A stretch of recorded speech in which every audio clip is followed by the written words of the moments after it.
baterya eh. Ayun. Sa TV muna. Kasi TV pa rin sila gagamitin niya.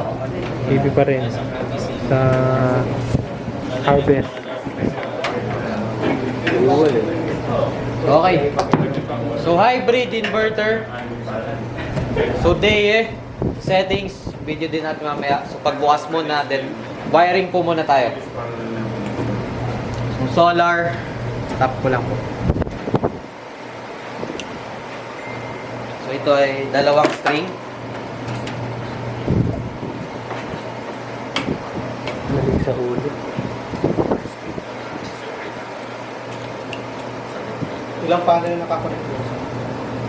Not sure po, baka 5 po. Since 220 volts DC. So, baka may losses around 50 volts isang panel. So, almost 250. Parang 5 panels. So, kinabit ko lang po si solar, then check ko lang po may voltage yung dalawang stick.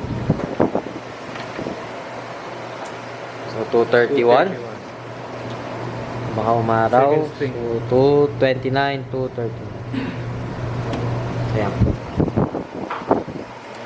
So, dalawang string siya. Dalawang string, dalawang circuit breaker, dalawang SPD.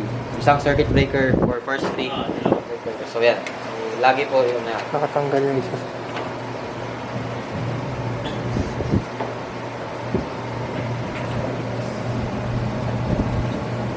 Screw. Ayan.